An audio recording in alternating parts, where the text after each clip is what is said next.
जय श्री राम प्रेमी भक्तों, प्यारे भक्तों। कमेंट आया है, क्या हम अपने पुराने पापों को काट सकते हैं, और अगर काट सकते हैं तो वह कैसे। भक्तों, प्रश्न बहुत अच्छा है और वास्तव में यह हो भी सकता है, क्योंकि ऐसा पिछला हो या अगला हो, कर्म को समाप्त करने के लिए कुछ न कुछ तो ऐसा तरीका होगा ही। हमारे संतों ने बड़ा स्पष्ट तौर से समझाया है कि कर्म इंसान करता ही है, अच्छा भी करता है, बुरा भी करता है, लेकिन उसको पता नहीं होता कि कर्म कौन सा अच्छा है, कौन सा गलत है। यह हर मनुष्य के लिए जानना परम आवश्यक है, लेकिन जो आध्यात्मिक क्षेत्र में होते हैं वही जान पाते हैं। आम आदमी को यह जानना बड़ा मुश्किल है, क्योंकि संत इसलिए जानते हैं क्योंकि वह परमात्मा से जुड़े हुए होते हैं, आत्मा से जुड़े हुए होते हैं। और आध्यात्मिकता भी यही है, आत्मा से जुड़ जाना, उस आत्मा के स्वरूप को प्राप्त कर लेना।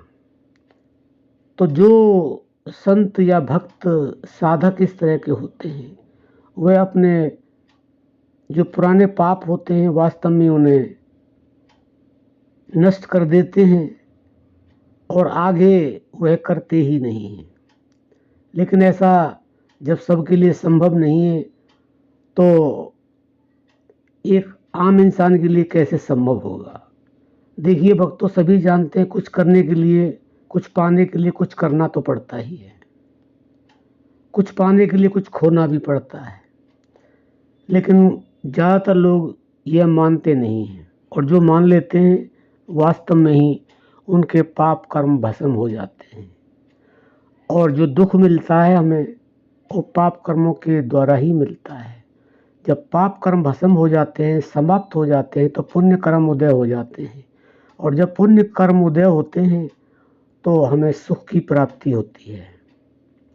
तो देखिए, हम आपको बताते हैं, सबसे पहले तो पाप कर्म को समाप्त करने के लिए, भस्म करने के लिए जो पावर होती है वो नाम जप में होती है।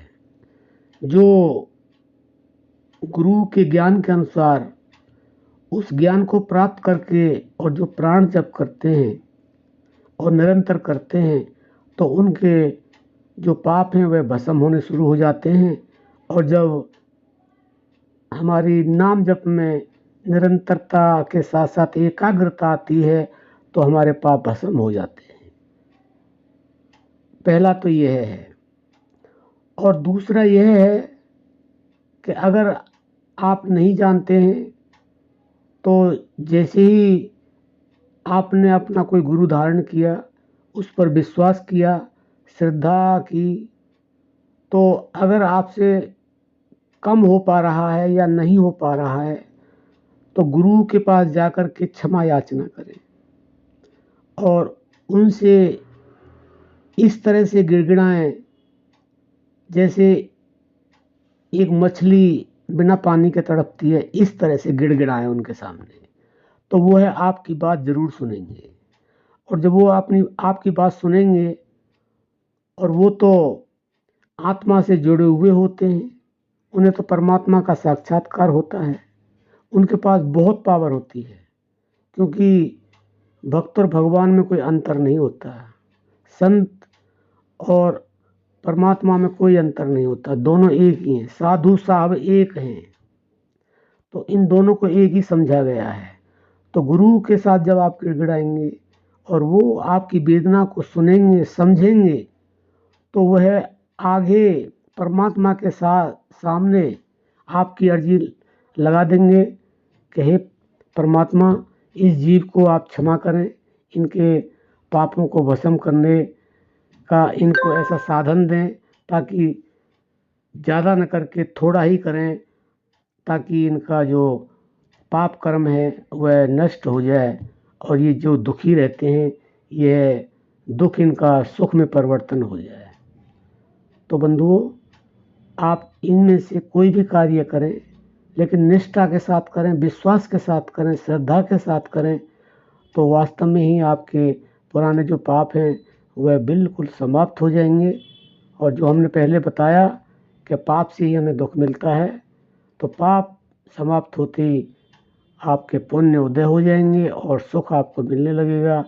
और जब आप उस सुख में भी उस परमात्मा का चिंतन करेंगे, नाम जप करेंगे, प्राण जप करेंगे, तो आपको वह स्थिति आएगी जो परमात्मा की स्वयं की स्थिति है, आनंदमय।